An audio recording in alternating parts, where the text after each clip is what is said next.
De l'ombre à la lumière, une autre Côte d'Ivoire est possible. Écoutez le silence, il parle mieux que les mots.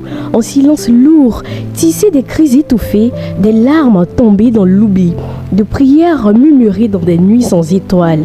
Voyez, les champs autrefois fertiles songeaient de poussière, le cacao amer d'avoir été cueilli par des mains fatiguées, la voix brisée des mères appelant des enfants qui ne viendront pas.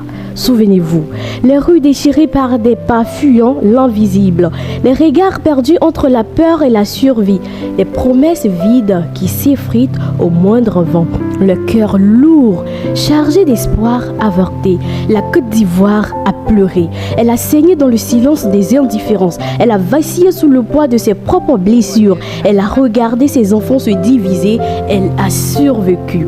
Mais à quel prix? Mais écoutez encore, dans l'obscurité la plus profonde, il y a toujours une étincelle qui refuse de mourir, un battement en souffle en espoir, car même la nuit la plus longue finit par céder face à l'aube.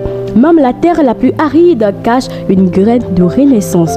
Même un peuple brisé peut se relever quand il se souvient qu'il est plus fort que ses blessures.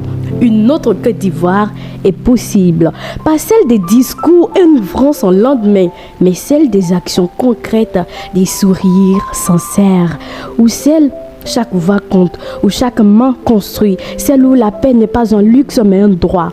Et cet espoir envisage celui du président Tidjane Thiam, un homme qui ne vient pas pour effacer le passé, mais écrire un futur où l'on ne tremble plus. Un leader qui va au-delà des frontières du pouvoir pour bâtir des ponts là où il n'y a que des murs.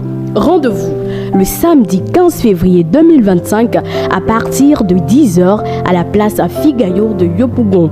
Ne venez pas par habitude, ne venez pas parce que l'avenir vous appelle. Venez sentir ce souffle nouveau qui traverse nos cœurs.